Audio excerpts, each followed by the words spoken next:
I lost my husband to illness 5 years ago and remarried Watson.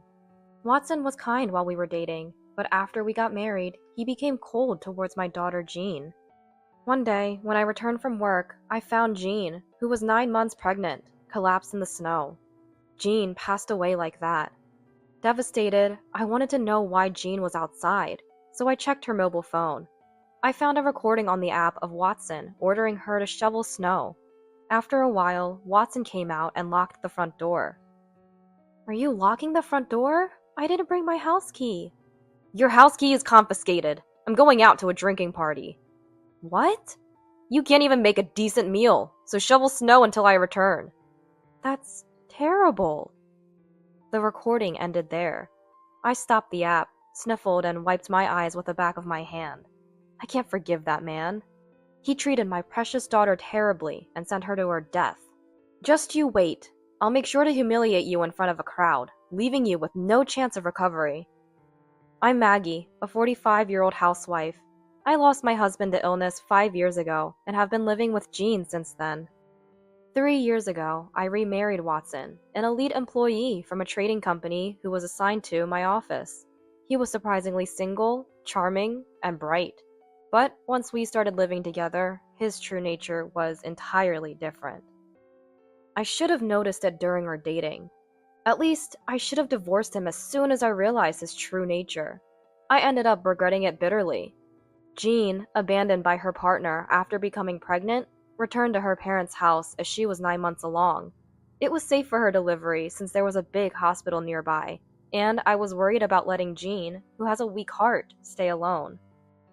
Having lost my parents in my teens, I wanted to do everything I could for my daughter. Jean started living alone after high school graduation, but whenever she returned home, Watson acted strangely indifferent to her. I thought Watson would be better, but he was even worse to Jean, hurling abuse and glaring at her. "Your gloomy face is so unsettling. Go away. You're getting fatter by the day. That's not a baby in there, just a lump of fat. Lucky you, getting to take a break from work as a pregnant woman. Remember, you're eating on my dime. Be grateful." "Watson, don't say that. Jean is in her final month. It's dangerous for her to exert herself." Of course, I'd step in whenever I saw this, but the problem was when I wasn't home. On weekdays, when Watson took a day off and was at home, Jean would stay in her old room, but she had to go to the kitchen to prepare lunch because he demanded it. During that time, Watson stood behind Jean, who was cooking, and persistently harassed her. "You're so slow at cooking. You were never good at your job, were you? Chop the vegetables more finely.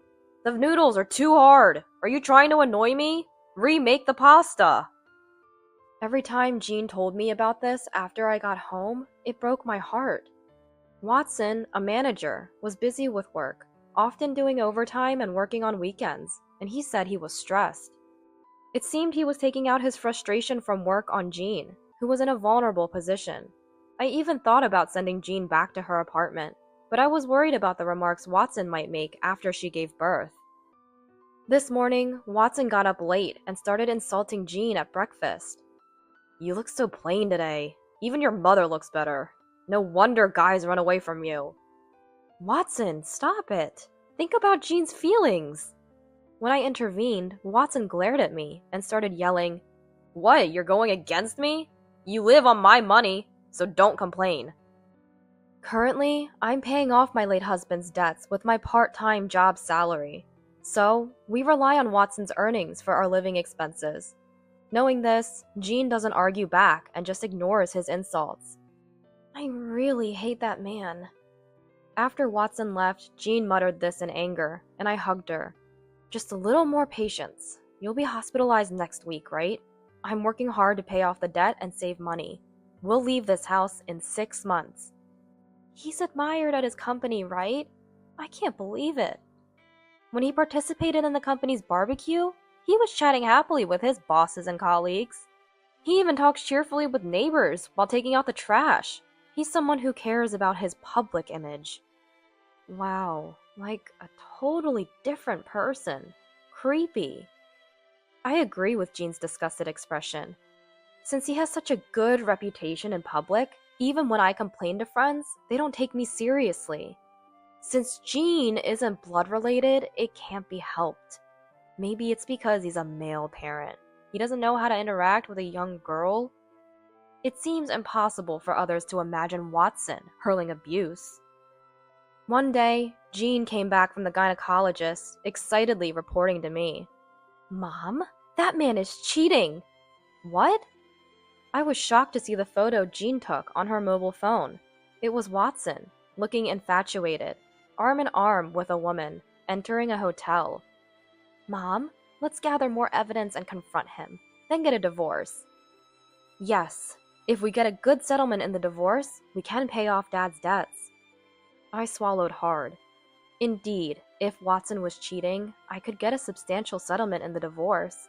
I began to gather evidence of his infidelity. I entered his mobile phone's password while he slept, sent messages and photos with his mistress to my phone, and confirmed through the car's GPS that he searched for multiple hotels. Next, I thought about planting a voice recorder in Watson's everyday bag.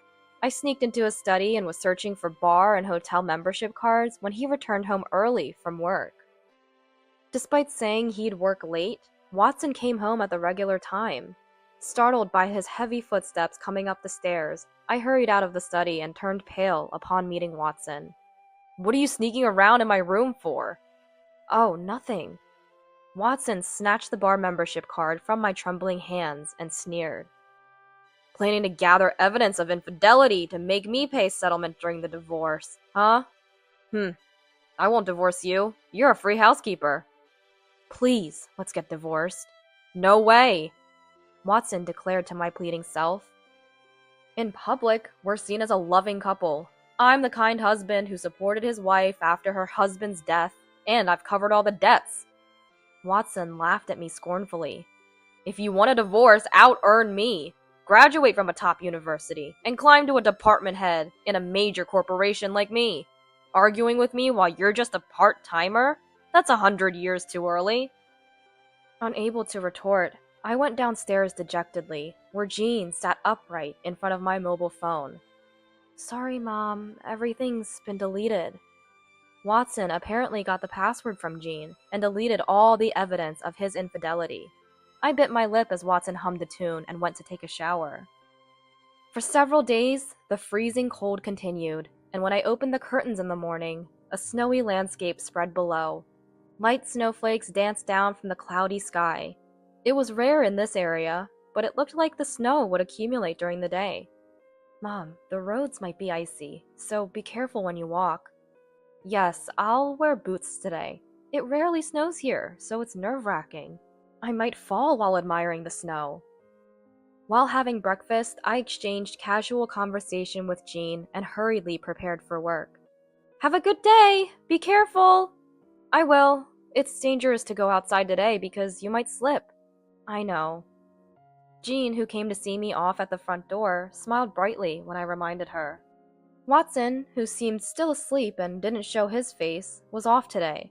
I shoveled through the snow piled under the gate, opened it, and walked more cautiously than usual on the sidewalk where snow remained at the edges. By evening, when I returned home from work, the snow had stopped. The melting snow gathered slushily at the edges of the road, and smaller patches of snow remained in the shade compared to the morning. I remembered how Jean used to get excited about the snow as a child, making small snowmen. Smiling at the memory, I walked home and saw a light blue object behind the front door. As I got closer, I realized it was Jean's dress, and my eyes widened. I ran over, lifted Jean up, and patted her pale cheeks, calling her name, but there was no response. In a frenzy, I called an ambulance and accompanied her to the hospital. In the ambulance, I watched breathlessly as emergency measures were administered to Jean, and eventually arrived at the hospital, watching as she was taken on a stretcher to the emergency center, feeling a tightness in my chest. Sitting on a chair in the dimly lit corridor, I wondered how long I had waited. The door opened and a doctor with a grave expression appeared. "She has just passed away. We did everything we could." My world went blank. It can't be. This can't be real. After a while, 2 detectives appeared. Sorry to bother you at a time like this, but it's our job. May we ask you a few questions? Yes. In my dazed state, they asked me several questions. Was your daughter shoveling snow, even with her pregnancy? Yes, I think my husband must have ordered her to. He was always cold to his stepchild, Jean. He probably told her not to come inside the house. If that's the case, it could be considered a case of violence. We'll investigate further. Please do. After the detectives left and I came to my senses, I realized I was holding something in my right hand. It was Jean's mobile phone. It must have fallen from her pocket when she was loaded into the ambulance, and I picked it up, unconsciously. It was unresponsive when I touched the power button, so I decided to charge it when I got home. After entering the passcode, I found the recording app left open. Hoping to find any interaction with Watson, I played it, and Watson's angry voice filled the quiet room. This pasta! The sauce is too thin to eat! I'm sorry, I made it thinner because you said it was too thick last time. Don't make excuses. I'm the one taking care of you because you can't work. I'm the family leader. Show more respect. Yes. As punishment, go shovel snow in front of the entrance. After a while, I heard Jean go outside. The sound of her opening the storage and moving the shovel to clear the snow reached me. Watson really made her shovel snow. What was he thinking, making his pregnant daughter do that? Unbelievable. Anger heated my body. Then, Watson's rough footsteps and the sound of him locking the front door were heard. Are you closing the front door? I don't have the house keys with me.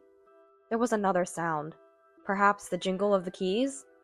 I'm confiscating the house keys. I'm going to a drinking party. What? A person who can't even make a decent meal should keep shoveling snow till I return. That's cruel. The recording ended there. There were several other recordings, all of them Watson's verbal abuse towards Jean. He was somewhat restrained around me, but when I wasn't there, he was even worse to Jean. I stopped the recording app, sniffling and wiping my eyes with the back of my hand. That man, unforgivable. He treated my precious daughter horribly and sent her to the next world. Just wait and see. I'll make him suffer a huge embarrassment in front of everyone and render him incapable of recovery. Jean's body, showing no external injuries, was quickly returned to me after the autopsy concluded there was no foul play. I contacted the funeral home we used for my husband and scheduled the funeral for the earliest date. Tomorrow is the funeral. I only informed Watson's and my relatives. I told the gathered relatives that Watson was too busy to be contacted. Even as I looked at Jean's pale, still face in the coffin, it didn't feel real. Her beautiful face looked like she was sleeping, as if she might wake up any moment. I talked to Jean about the names we had considered for the baby and the brand of stroller we planned to buy. But the next day, hearing the sobs of the relatives and the pastor's Bible reading, the reality that Jean was gone hit me. I would never hear Jean's bright voice or see her gentle smile again. Thinking this, tears flowed uncontrollably. If only I had divorced sooner, this wouldn't have happened. Under the cold sky, forced to do physical labor with her pregnant belly, she must have suffered so much. I'm sorry, Jean. I'm sorry I couldn't protect you. The female relatives hugged and cried with me, overwhelmed by grief. Eventually, the cremation took place, and the funeral ended. As I was about to return home in the car, Watson called Jean's mobile phone. Answering the phone, I heard loud music and young women's voices on the other end. Despite the early hour, Watson, slurring his words, asked, "Is it over yet?" "My daughter's funeral just ended." "Huh?" Watson, hearing me, said, "It's Maggie, right? Talking about the snow shoveling. You must have let Jean into the house when you got back from work." Unaware of the situation, Watson spoke casually. "Was Jean regretting making me a bad meal?" Leaving a pregnant woman out in the cold for such a trivial reason is unthinkable. I wanted to scream at him, forgetting I was outside. Gotta discipline the daughter properly. Huh? Why does Maggie have Jean's mobile phone? Is she bedridden with a cold? Can't even manage herself? I told you, the funeral just ended. You always lack a sense of humor. Why don't you learn from me? He sought agreement from someone else, and the young girls laughed over the phone. I said in a cold voice, Right. Can you tell me something then? Huh. I'm coming over there now. Wait. Hey! I remembered the bar's name written on the card I found in the study. He must be there. I hung up and drove towards the downtown area.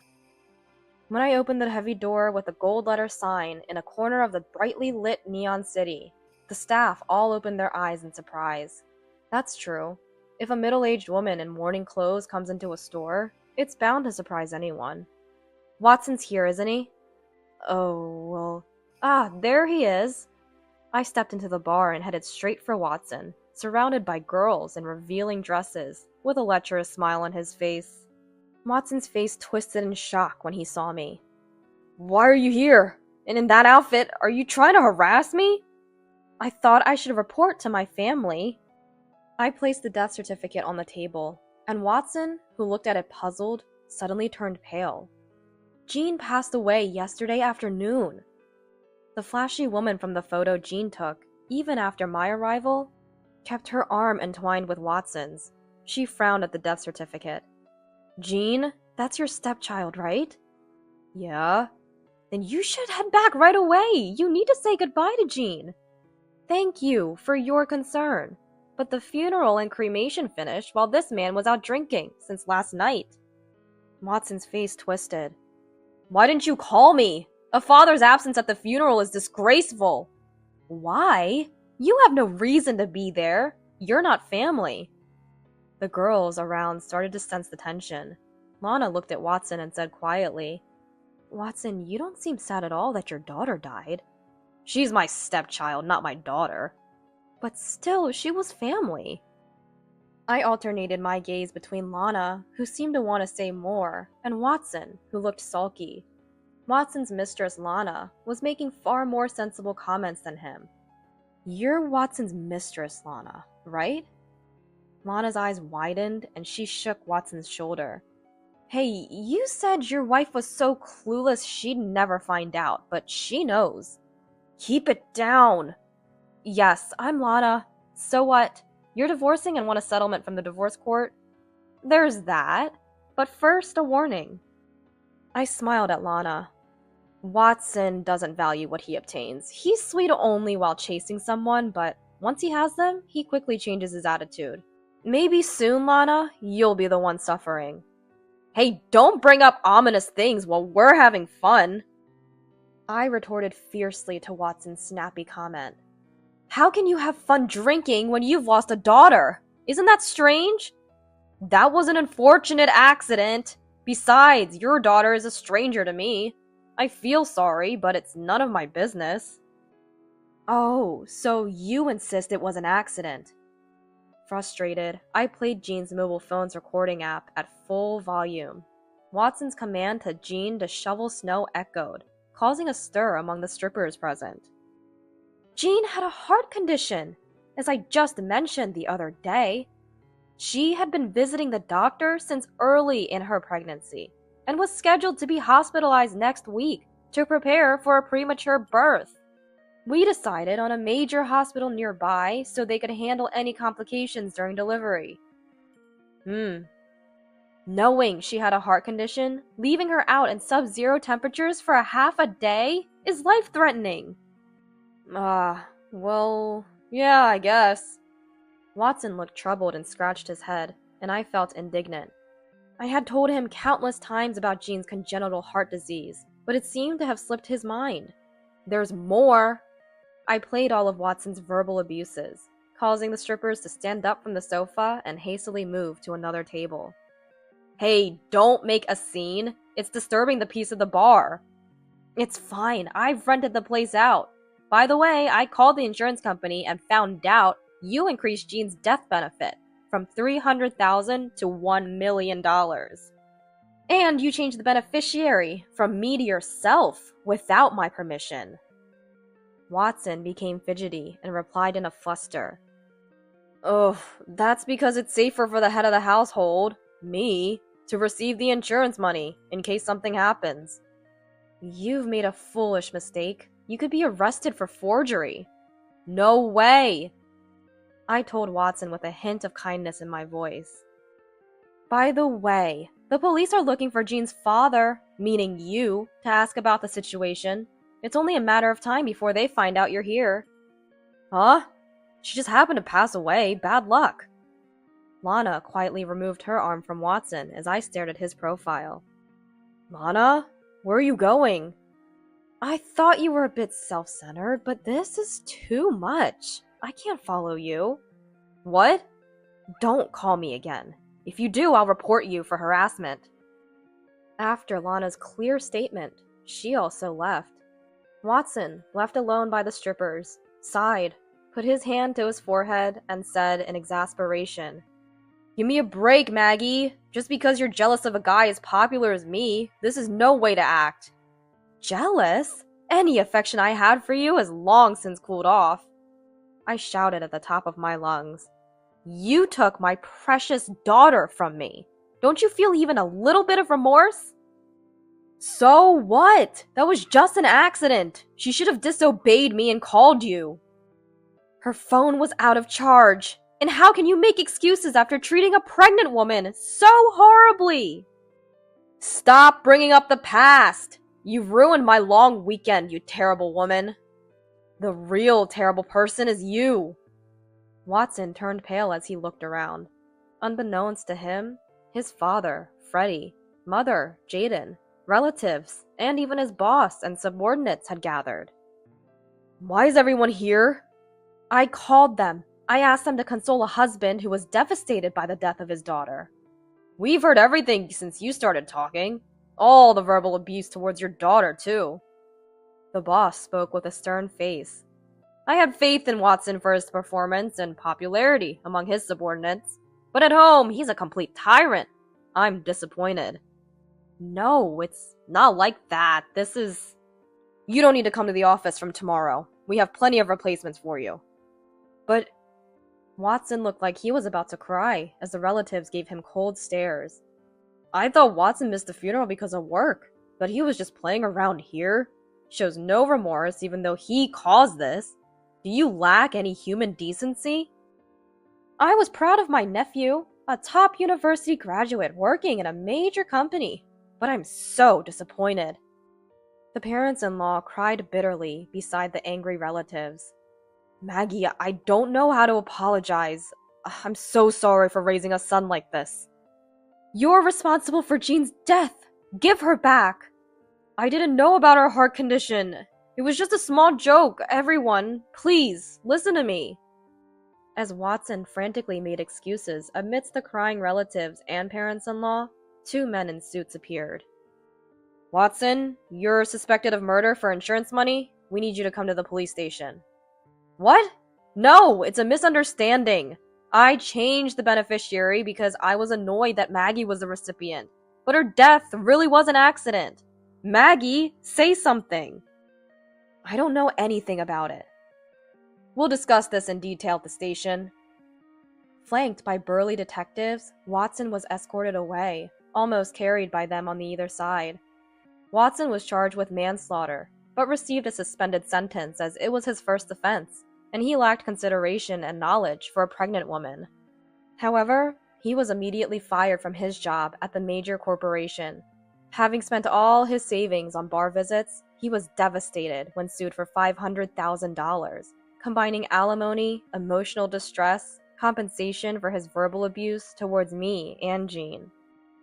Aiming to find reemployment as a regular employee, but being 50 years old, he couldn't get hired anywhere. He ended up desperately working part-time jobs in physical labor, like construction sites, juggling 3 of them at once. After I presented Watson with the divorce papers and kicked him out of the house, he moved into an old apartment. Due to being disowned by relatives and parents after this incident, he became a shadow of his former confident self, withered away from mental stress. Freed from the days of mediating between Jean and Watson and dealing with Watson's verbal abuse, I felt relieved after the divorce. With the compensation from the divorce court, I paid off the debts left by my late husband and started receiving installments of the divorce settlement from Watson. It might take a while to recover from the shock of losing Jean, but there was some good news. Jean's baby, miraculously saved through a cesarean section, was discharged from the hospital. Despite being underweight, the baby was healthy and quickly left the intensive care unit. Now, the baby is growing well under my care. Eventually, I'll have to tell the child about their mother's passing.